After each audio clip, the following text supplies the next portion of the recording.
We custom ordered John Strickland, and we got him. It's Tuesday. Hey, man. What's going on? How are you? Just got up real early this morning and started watching the SEC documentary. So, yeah. What'd you think? What'd you think? Pretty good. It was tough reliving that LSU game. Son of Oh, they had a lot of coverage of that. Oh, yeah. That's like a centerpiece of this thing. Is it really? The very first episode is all LSU in South Carolina. Yeah. You're kidding. Yeah. Just that one game? Through the first 3 weeks. Interesting. Okay. It's very heartbreaking, Mike. This is the reason why Gamecock fans need bridges closed more often than you would think in South Carolina. Well, but maybe they're going to have equal coverage of the Clemson game or the Oklahoma game. I mean, well, there's 8 episodes. They're all about 45, 50 minutes long. I woke up early, got through 3 of them early this morning. So, okay. Yeah. Putting my kids to bed at 5 o'clock. I got to clean something up because this was bothering me. Thank you for keeping me straight, Jamie. The guy I was thinking of under Charlie Strong, Teddy Bridgewater. Oh, that was his guy who was a high pick, and then of course Petrino had Lamar. Yeah, Lamar was Petrino, Bridgewater. Bridgewater was Charlie. I was thinking I had Bridgewater on the brain. And then the other thing I wanted to say, based on Bink's message, we were talking about documentaries. Did you see Cocaine Cowboys? On Netflix. I didn't see it. Oh man, really good. I feel like I did. I can't remember. I heard some good stuff about it. I just hadn't had a chance to watch it. It's all about, people talk about Pablo Escobar. Obviously, everybody knows Pablo Escobar. The godmother. Oh yeah, I did. Yes. Yeah. Yeah. With what's her name? Well, you're thinking of the show based on her with Sofia Vergara. Yeah, I saw that too, though. But this is just a pure documentary. There's no actors. Yeah, but it's the same guy that did the U on 30 for 30. I know you guys saw that. Yeah, right. I saw it. It's the same. It's Billy Corbin, I believe, is his name. Mm-hmm. So the reason I brought that up, John, you're a Netflix guy, obviously. I'm having a hard time justifying what are we up to? About $20 a month. How much? What am I getting out of this relationship? Ever since Ozark ended, what do I have to? When I go to Netflix now, I see a bunch of garbage. I mean, there's some really good shows on there right now. There's stuff on there, man. Like really? Hightown. Whoo. Waterfront. Waterfront is good. The new Housewives of Texas or whatever thing. Hunting Wives. Yeah, really. That surprised me. Loud. Really. Yeah, that surprised me. I was caught off guard. I was really Happy caught Gilmore off guard too. Well, yeah. I mean, I can watch that somebody's account, but I like Landman is on. Untamed is really good. That's a series, right? Yeah, it's a show. I think I've seen some of that. It's good. Cobra Kai, I went through. I never got into Outer Banks. Untamed, yes. I have too many streaming things. I need to get something out of my life. Dude, Hightown is crazy. Anybody I would know in that? I don't know how popular some of those actors are, but just trust me. I don't know if Summer would love it or not. I mean, it takes crime, sex, and drugs to a entirely new level. Well, I'm all about that. You're speaking my language. I don't know if there's the proper language for this. Okay. No. Okay. All right. You talk me into it. There's 3 seasons. It is. In my opinion, right now on Netflix, Waterfront and Hunting Wives are the 2 best shows. Yeah. And as crazy as Hunting Wives is, and John, you know what I'm talking about with some of the things, that is Hightown on the juice tenfold, which is nuts. It's just, I don't know how to explain. I can't say anymore. So, no, I trust your judgment. You have kids that watch the show. It's still summertime for all of our young children who are watching our program, so I can't divulge. My kids are in school. Oh well, that's crazy. What school do they go to? Lexington 1. They already started? Yeah, they started yesterday. Great, goodness. That's why it's a good school district, right? I mean, it's tops in the state. That's where everybody wants to live in Columbia. John, we're we are, 26 days away. It's a new world, right? With the transfers and all that stuff. Every year, like everybody's got like, the most impactful transfers in this league. And do they have to be transfers for this season? Like, could they just be transfers? Like, could they be kids that transferred in last year and just didn't play much? Or I don't know. But I keep seeing all these lists in the SEC, and none of them have any Gamecocks on it, probably until Faison is cleared, and then all of a sudden he'll show up. Oh, I already know what you're bringing up. You're probably talking about SEC Mike's list. Well, I saw that one. I mean, and he only has players from 4 teams on it, which is fine. I don't, he does his job. That's fine. I can make a big argument here, though, that if we're talking about top transfers, or maybe most valuable transfers, that the guys who transferred in to play defensive tackle at South Carolina, replacing the dudes who left that played defensive tackle for South Carolina, those would probably be pretty valuable dudes. Yeah, big impact. Don't you think? Yeah, 100%. I was surprised about that. That 1 or 2 of those guys were left off some of these lists, but it don't matter. Yeah. I mean, I think that I don't know that there's a bigger question on this team than those guys. We've talked about it round and round, but I keep seeing all these lists, and I'm like, see, Mike, this is you and I. We went down this road months and months ago. Nobody knows anything anymore. They don't. They only know like what's hyped up. You don't know who guys are anymore. Yeah, so, I mean, I think when you get a high-profile defensive tackle from Texas A&M that was the top defensive tackle in the country and a 5-star, and he's not on the top transfer list, it's kind of weird. I think it kind of qualifies. Yeah. I bet if he went to Alabama, head be on a list. You know what I mean? Maybe. Well, it goes back to what I said earlier. The average media – I'm not talking fan. I'm talking media guy who is voting on all of these things – knows 2 players at South Carolina. Yeah, right? They probably know 3. Everybody knows who Nick Harbor is. So no, that's true. Yeah. But I don't know if they're all bought in on Nick. They're really high, obviously, on Sellers and on Stewart. Like that. Oh yeah. The Harbor, they're like wait and see. I don't know. Was he on Bruce Feldman's freak list again? Yeah. That's getting kind of. Was he? Number 3. Yeah, number 3. Who was number 1? Oh, I can't remember now. I don't know. He was on it. Sellers was on it, but Dylan Stewart wasn't. Yeah, that's odd. How is Dylan Stewart not on that? John, I want answers. I have no idea because he's probably could argument the freakiest player on our team. Right. I don't. Yeah, to put that politely. And everybody knows about him. Yep. Everybody knew about him after the Kentucky game. There was no escaping it. Yep, that is a fact. I mean, the guy is he's the centerpiece of what you will game plan around for South Carolina, and he's probably the most athletic guy on that side of the ball, isn't he? Is there somebody up there who's more athletic than he is? I can't imagine. I mean, I don't know what his 40 time is when you're coming up with your freak list. I'm sure Bruce does. I almost asked this question to Shane yesterday. I was going to say, give me your freakiest athletes not named Nick Harbor. Give us 3 names that maybe we wouldn't be thinking about. But when they perform in practice, it's like, whoa. But I don't know what Stewart. I'm sure I could go to some NFL draft site and they've already got an estimated 40 time for him. I'm sure it's pretty fast. Like, I would think so. It certainly looks fast.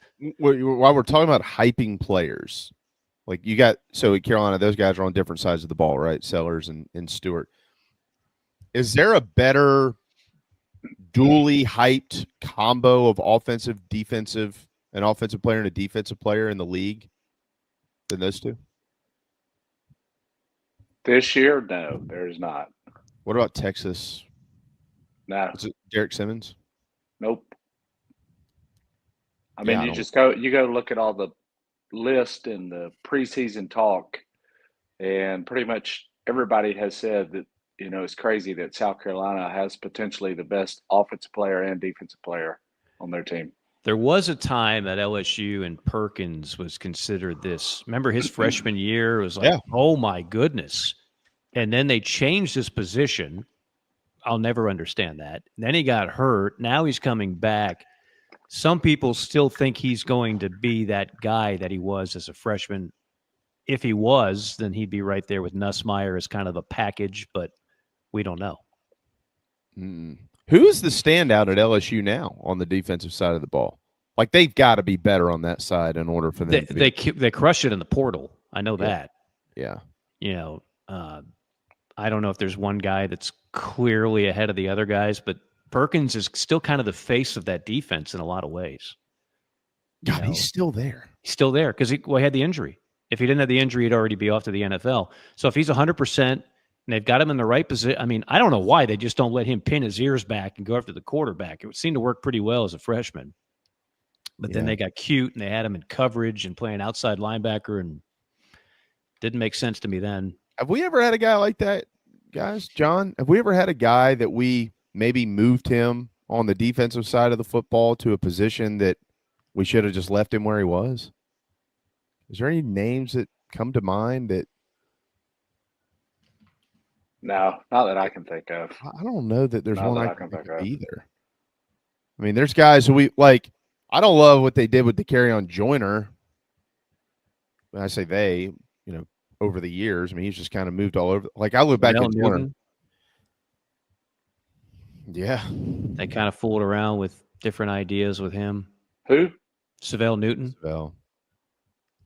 Yeah, I mean, he did play a little defense, wide receiver, quarterback. Yeah. But as far as like a defensive guy that was a freshman, had an outstanding season, then you moved into another position, no, I can't think of anybody. The guy that I remember they contemplated, y'all correct me if I'm wrong here, but I'm pretty sure going into the 2012 season, there were conversations being had about should they go ahead and stand Clowny up, and then that got squashed real quick. It was like, no, he needs to be hand on the ground. I mean, technically was a linebacker in the NFL. Like Kyle Kennard. Kyle Kennard is a linebacker now with the Chargers.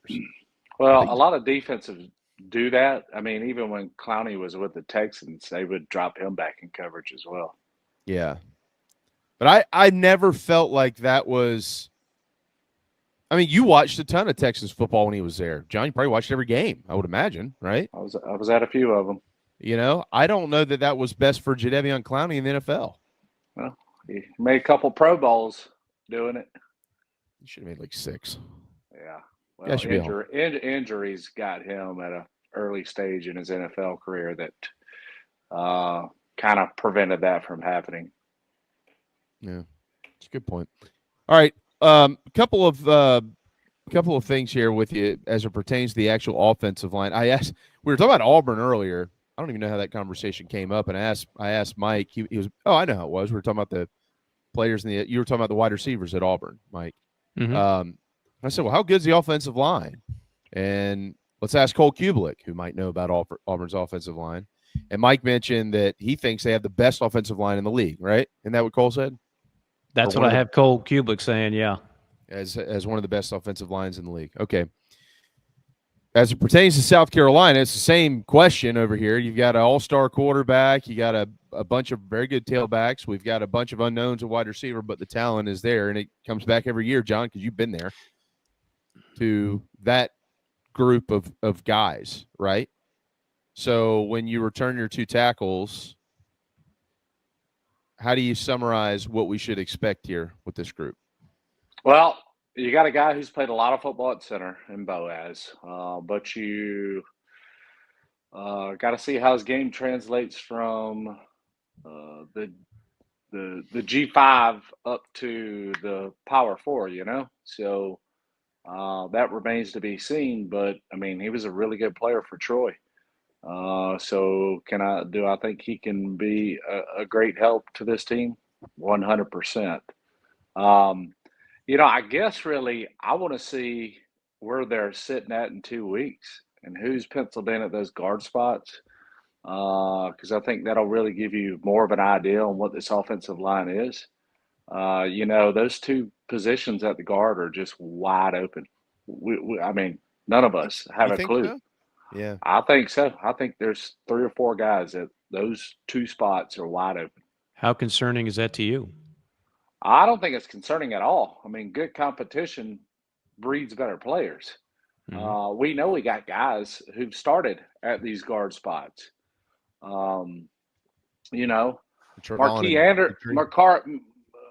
Anderson is a guy I've been wanting to see since he's been here because that guy has all the talent in the world to be a great football player, but he's been injured for 2 years.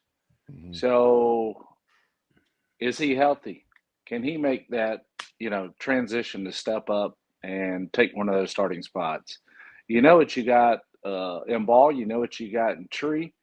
We had a couple other transfers come in, so that's just why I think it's so up in the air. I mean, who's going to win that job? And obviously, only going into the fifth day, technically the fourth practice of camp, you don't know a whole lot right now.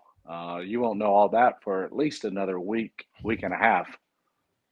So, I think they have a chance to be good? Yes, because all those guys are talented and several of them have played a lot of football.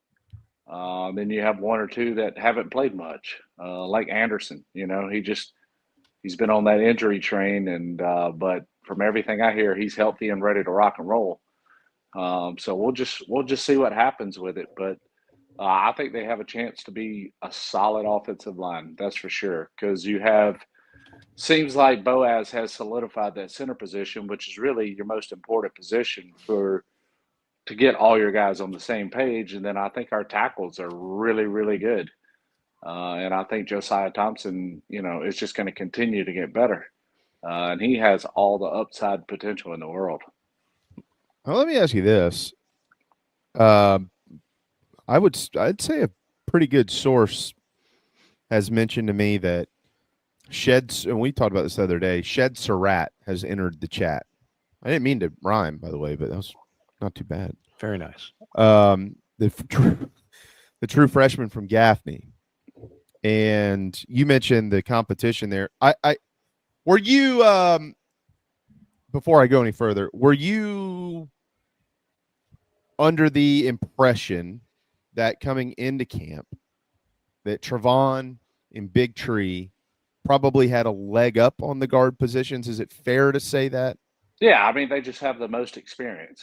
Because they've played a bunch. Yeah, they've played a lot. They both have played a lot. They've been with the same coach for now going on the third year. So, yes, they definitely have the upper hand. But, like I said, I think there's 4 or 5 guys that have a chance to fill those starting guard positions. Yeah. Well, one and another is Nick Sharp, by the way, the kid from that's the transfer I was talking about. From Wake Forest. Correct. Yep. Which is, again, going back to the conversation we were having just a moment ago, nobody knows who these guys are. You know what I mean? We know who they are because we follow it, but when you make all these crazy lists and all this stuff, you don't know who these guys are and how they fit in with new teams, et cetera, et cetera. But would it be concerning? Would there be anything that is concerning? Not necessarily would it be concerning, but would there be anything that would be concerning pertaining to a player, pertaining to a position, whatever, if a guy like Surratt, a true freshman, beat out a transfer from Wake Forest who's played a bunch of football, beat out a guy like Big Tree who's played a bunch of football, or a guy like Trevon Ball? Is there anything out of that you would be viewed as negative? No. I mean, you're going to play the best player, and it's so funny. Sometimes when I sit in the stands, I hear fans yelling, "Put this player in, put that player in," or "Why is this player not playing?" Well, first of all, clearly he's not playing because the other guy's been better in practice and previous games. Okay. So the coaches have a job on the line, and that's, they're going to put the best players that give the team a chance to win. So there's never going to be, I've heard like, oh, the coach favors this person or that person. No, they don't. Like they have a livelihood because if they don't perform, they get fired. So they're going to play the best players possible. So if a freak freshman comes in and he's the best for the right or left guard position, just like Josiah Thompson was last year as a true freshman, well, you play the best player. It is what it is. I got one for you. 4th and goal from the 1. Extra tight ends come in the game. What's that looking like? QB sneak. Well, no. I mean the personnel, not the play. No, I mean about the play. Like we never talk about those guys. I personally like bringing in a backup guard or center at those tight end spots. Okay. Just because those guys are more used to run blocking than a tight end is. All right. So if that's the answer to fair enough. Yeah. Okay. Give me 2 tight end set. Give me 12 personnel. Who are the 2 guys? Well, we don't know who's starting at the 2 guards though. Yeah. Are you talking about tight ends, Mike? I'm asking about the tight. Did I not say tight ends? I'm sorry. Okay. I meant who are the 2 tight ends? Oh, if we had to put in tight ends? Yeah. I think Mike Smith is certainly in there. Well, it depends if we're blocking or if we're running a pass route. I'm talking about block. I'm talking man on man. I'm we need a yard. Putting Brady Hunt in and Mo Brown, baby. Yeah. Love that kid. The tight end from Kentucky that transferred in. Yep. I mean, I think those would be your 3 guys.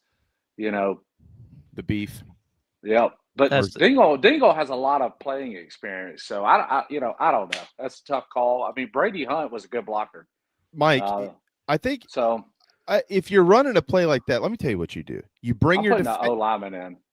What you do is you bring your defensive end in, and you have him throw a ball into the end zone. Well, hell, I mean, Ole Miss last year.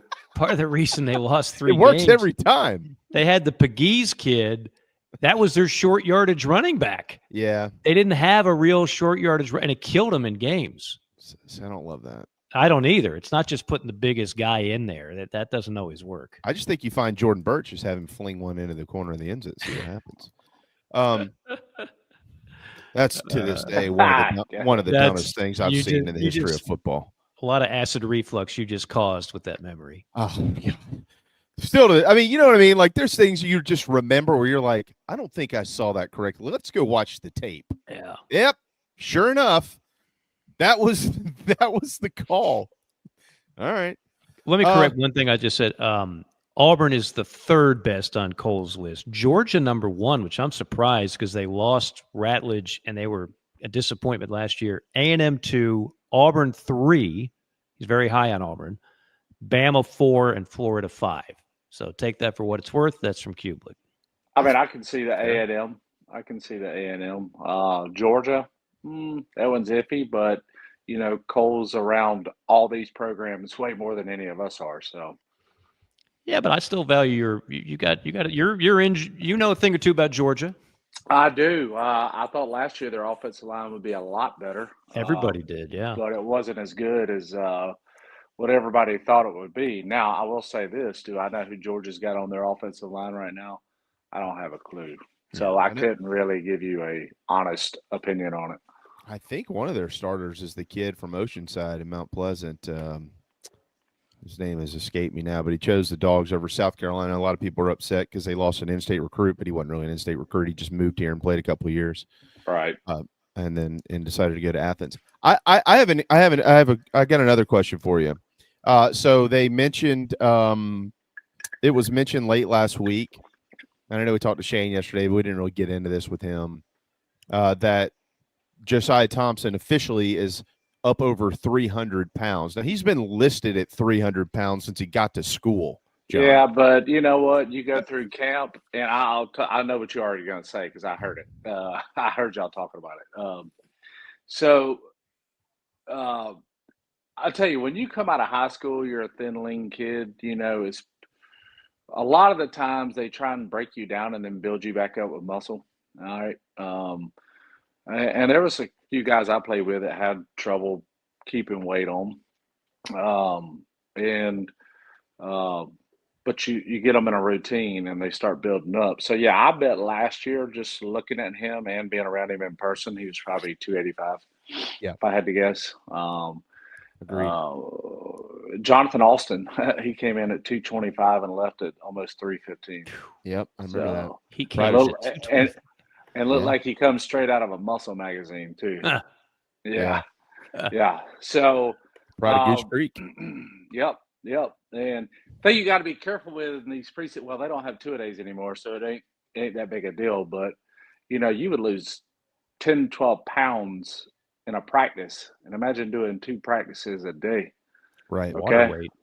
Yeah, I mean, you just sweat it all out, and it would be tough for a lot of guys to keep that weight on. And also, when you're doing all those back-to-back practices, you didn't want to eat a whole lot and feel miserable to go out to practice. So, and you don't want to overdrink yourself to death because you'll throw up 100%. But no, I mean, it's good that he's over 300, and you know what?